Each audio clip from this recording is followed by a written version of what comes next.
नमस्कार India. Hello everyone. फिर से आज मैं आप लोगों के बीच आया हूँ। आज बात करने केमिस्ट्री को लेकर। पिछला सेशन में मैंने बताया था फिजिक्स को लेकर कि फिजिक्स में कैसे मेरा 160 मार्क्स आए और कैसे बिना नेगेटिव के मैंने 180 में 160 इस बार नीट 2022 में स्कोर किया।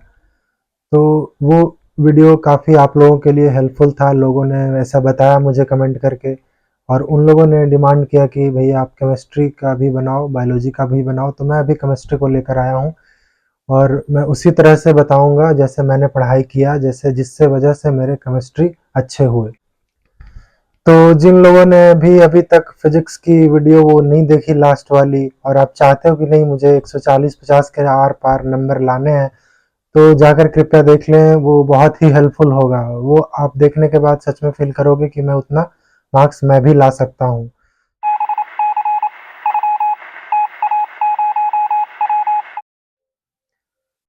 तो हमारा फिजिक्स, केमिस्ट्री, बायो तीनों में ऐसा लगता है कि बायो सबसे इजी होता है स्कोर करना, पर मेरे हिसाब से मुझे केमिस्ट्री सबसे इजी लगता है स्कोर करना।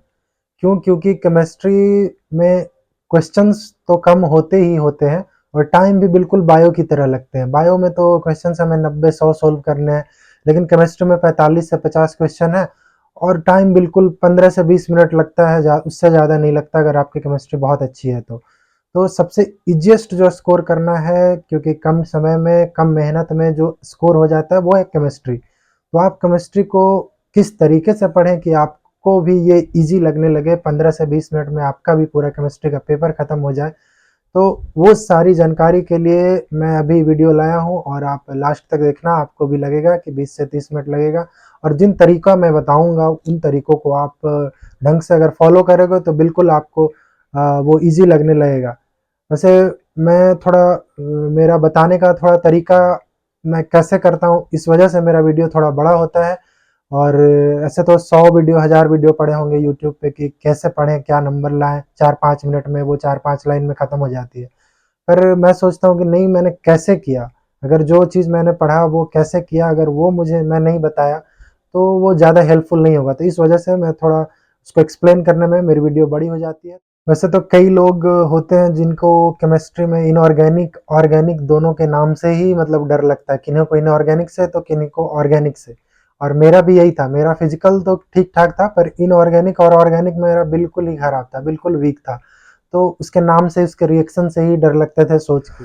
तो फिर मैंने कैसे केमिस्ट्री को स्ट्रॉन्ग किया, इनऑर्गेनिक और ऑर्गेनिक को कैसे इजी किया, ये सब कुछ मैं बता रहा हूँ। ताकि क्या होता है कि फिजिक्स वगैरह थोड़ा फील कर सकते हैं, केमिस्ट्री में आप फील नहीं कर सकते हो, आपको सिर्फ रटना पड़ जाता है। तो रटने से बचें, और वही मैं बताने के लिए आया हूँ। मैं इनऑर्गेनिक और ऑर्गेनिक पे खास करके मैं ज़्यादा ध्यान दे रहा हूँ, क्योंकि उसमें लोग टफ लगता है, उन्हें याद करने में मुश्किल आती है और वो दिक्कत होती है। क्योंकि जब सबसे इजी वही है, इनऑर्गेनिक ऑर्गेनिक तो उन्होंने मिला के लगभग 30 क्वेश्चंस होते हैं और बिल्कुल 10 से 15 मिनट में वो खत्म हो जाते हैं, क्योंकि उसमें कुछ करना ही नहीं होता है अगर आप ढंग से पढ़े हो तो मैं अभी ऑर्गेनिक इनऑर्गेनिक की बात करता हूँ, फिजिकल की बात मैं लास्ट में कर लूंगा कि फिजिकल को भी कैसे ठीक किया जा सकता है।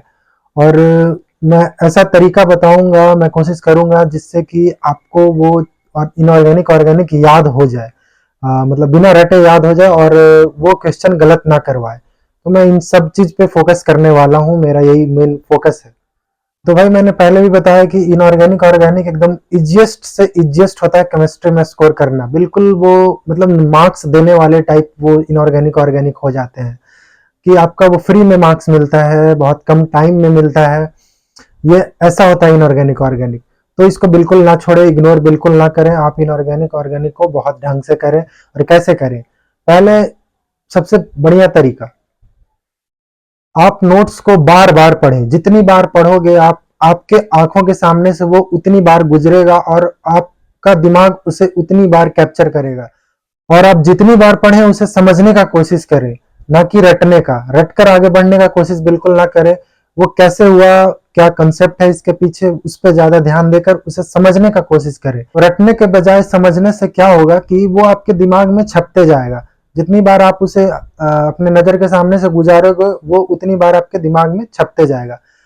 एक एग्जांपल मैं दे रहा हूँ कि आप किसी अनजान शहर में चले जाओ और वहाँ की गलियां में आप एक बार घूमे, वहाँ शहर में गए और आपको दोबारा कोई चीज़ बोल दिया जाए कि कहीं यहाँ पे जाना है या फिर, तो आप नहीं जा पाओगे या फिर आप वहाँ भूल जाओगे।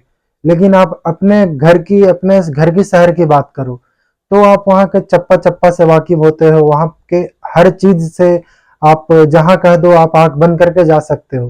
तो आखिर ऐसा वहाँ पे क्या हुआ? क्योंकि हमारा वो बार-बार देखा हुआ है, बार-बार हमने घूमा है, बचपन से वही चीज़ देख रहे हैं, तो वो दिमाग में बिल्कुल एक सेट हो गया है।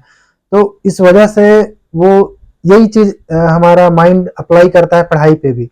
आप पढ़ाई में अगर रटते हो तो एक बार आप देखोगे, लेकिन आप जितनी बार ज़्यादा रीडिंग लगाओगे उसकी, तो आपके दिमाग में वो उतनी बार इम्प्रेशंस बनेंगे और आपको वो लंबे लंबे समय तक याद रहेगा। और फिर एक तरह से आप कह सकते हैं कि वहाँ रटने का आपका ज़रूरत ही नहीं पड़ेगा, वो आपका माइंड खुद ब खुद उसे कैप्चर किए हुए रहेगा और वो जब आपको ज़रूरत पड़ेगा, वो आपको दिमाग उसको आपके सामने वो लाकर रख देगा। और आप जितनी बार रीडिंग लगा रहे हो ना, कंसंट्रेशन के साथ रीडिंग लगाओ, क्योंकि आप अगर किसी नए गली में जाते हो और आपको क्या होता है कि कई कुछ चीजें वहां की याद हो जाती है, तो वो क्यों? क्योंकि वहां आपने वो गौर से ऑब्जर्व किया है, इसलिए वो कहीं कहीं चीजें की याद हो जाती है आपके। तो पढ़ते समय आप एक्टिवेटेड रहें, मटेरियल पे फोकस रखें अपने दिमाग को, आपको वो बिल्कुल सही तरीके से लंबे समय तक आपको याद रहेगा। और जैसे हमने आप लोगों ने पढ़ा होगा, बायो के स्टूडेंट हम लोग सभी हैं, तो जानते हैं कि हमारा नर्व कंडक्शन मतलब दो तरीकों के नर्व से होता है, एक होता है माइलिनेटेड और नॉन माइलिनेटेड। तो माइलिनेटेड हमारा जो सेंट्रल नर्वस सिस्टम है, जो हमारा मेमोरी बेस्ड काम करता है, जो मेमोरी हमारे रखते हैं, वो नॉन माइलिनेटेड होते हैं। तो आपने माइलिनेटेड में पढ़ा होगा कि जो माइलिनेटेड होते हैं वो कवर्ड होते हैं शीथ से, जिसकी वजह से कंडक्शन फास्ट होता है। तो लेकिन हमारा जो मेमोरी वाला जो नर्वस सिस्टम होता है, जो न्यूरॉन्स होते हैं, वो नॉन माइलिनेटेड होते हैं। नॉन माइलिनेटेड होंगे तो वो कंडक्शन स्लो होगा, और कंडक्शन स्लो होगा तो उसकी जो इम्पल्स की कंडक्शन होगी उसकी रेट स्लो होगी, और वो हमारे माइंड में ज्यादा देर तक स्टे करेगा, हमारे इम्पल्स ज्यादा देर तक स्टे करेंगे, जिसकी वजह से हमारा मेमोरी बनता है। तो यही चीज होता है हमारे माइंड को, हमारे न्यूरॉन्स में अगर हम बार बार पढ़ते हैं तो वो चीज हमारे मेमोरी बेस्ड जो जहाँ पे न्यूरॉन्स में जाते हैं, एक तो इम्पल्स वहां पहले से ही धीरे धीरे जाती है, ट्रेवल करती है, और ऊपर से आप उसे अगर बार बार वो इम्पल्स दोबारा भेज रहे हो ब्रेन को, तो वो और ज्यादा देर तक स्टे करेगा और आपकी मेमोरी बनेगी। तो इस वजह से मैं कह रहा हूं कि रटने के बजाय उसे बार बार आप देखें, इससे आपका इनऑर्गेनिक और ऑर्गेनिक दोनों बिल्कुल ही स्ट्रांग हो जाएंगे। नोट्स तो करना ही करना है ऐसे, आप नोट्स जितनी बार देख सकते हो, जितनी बार देख सकते हो, हर सप्ताह, हर वीक या फिर हर महीने में एक बार रिवीजन करते जाओ। फिर आप नोट्स अगर आपके हो जाते हैं तो फिर इनऑर्गेनिक में और ऑर्गेनिक में दोनों में खास करके एनसीईआरटी जरूर पढ़ें।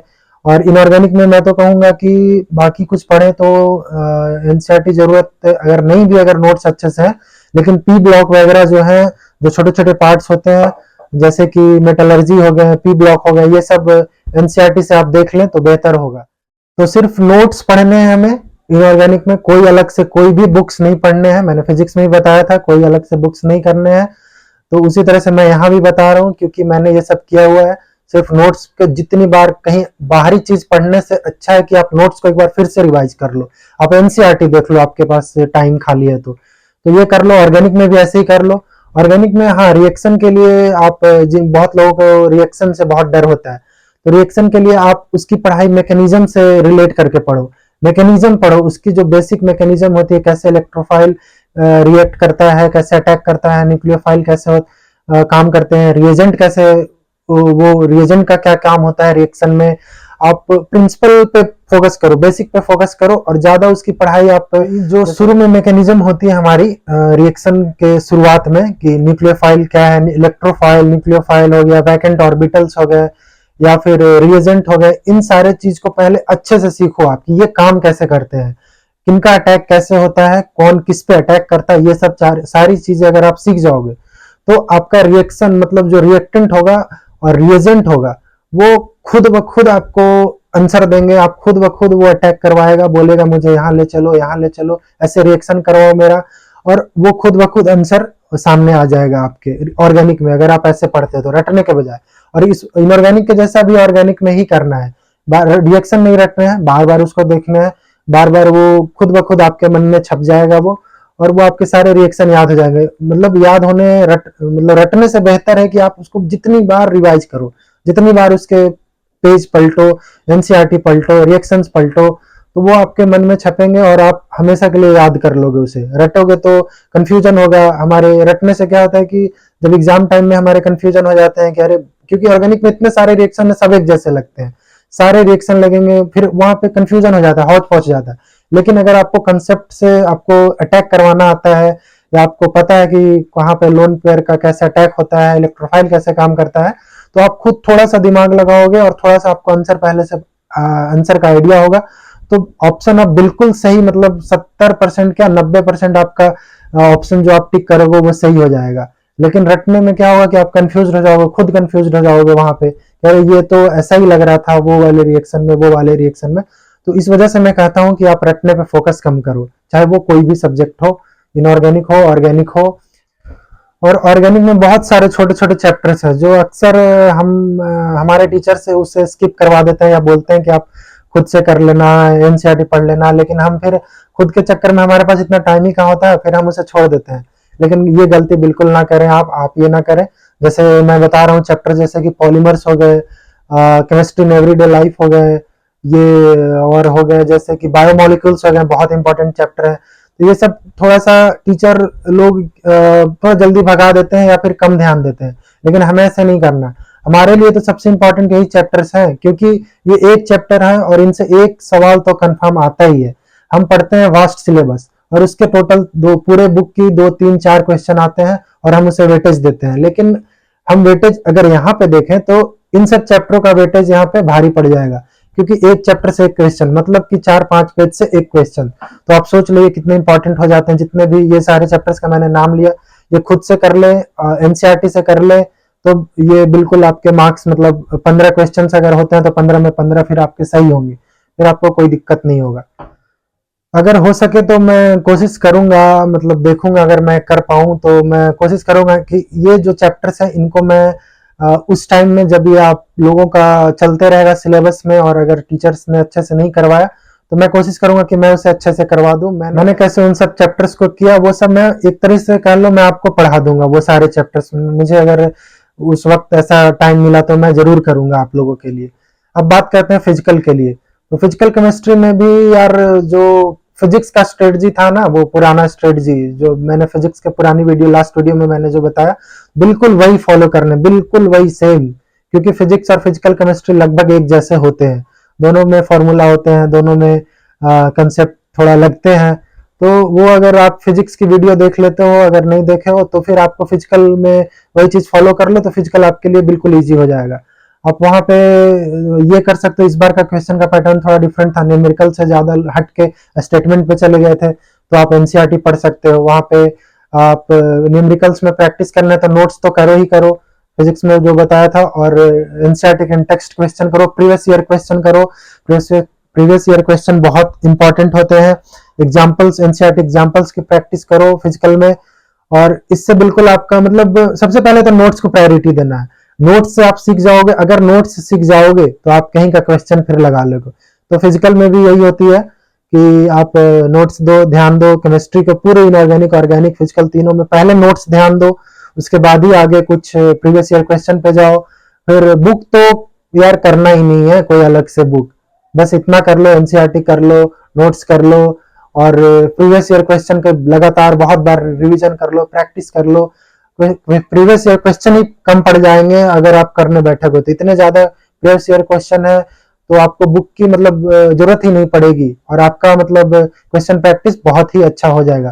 तो ये था केमिस्ट्री के लिए मेरे मेरे तरफ से कि मैंने कैसे तैयारी किया और मेरे कैसे अच्छे मार्क्स आए। फिजिकल में भी कुछ छोटे छोटे चैप्टर्स होते हैं जो हम लोग स्किप कर देते हैं, जैसे कि रिडॉक्स। रिडॉक्स से तो डेफिनेटली हर साल एक क्वेश्चन आते हैं और बहुत इजी इजी आते हैं। और हो गया सरफेस केमिस्ट्री, ये भी छोड़ देते हैं। ये सब चैप्टर्स ऐसे हैं जो छोड़ना ही नहीं है, ये सब तो करना ही है, खुद से टीचर करवाए या ना करवाए, हमें खुद से करना है, क्योंकि ये छोटे छोटे चैप्टर्स और एक क्वेश्चन हमें 4 नंबर देकर मतलब जाते हैं, जिससे हमारा सिलेक्शन का रेशियो बढ़ जाता है। तो हमारा वीडियो आप लोगों को अच्छा लगा तो कमेंट कर देना, बता देना, और आप लोगों को हेल्पफुल रहा, आपको लगता है कि सही है तो फिर आप बताना वो। और वीडियो आपने लास्ट तक देखा इसके लिए धन्यवाद। और भी मैं बायो के लिए जल्द लाऊंगा कि मैंने कैसे बायो में अच्छे मार्क्स स्कोर किए। तो आप बने रहें हमारे चैनल पे। Thank you all. और अगर आप अभी तक नए हो इस चैनल पे तो जाकर सब्सक्राइब कर लो। आगे और भी बहुत सारे मैं हर चीज़ अपने सारे स्ट्रेटजी में शेयर करता हूँ और करता रहूँगा। तो जाकर आप प्लीज़ सब्सक्राइब कर लें।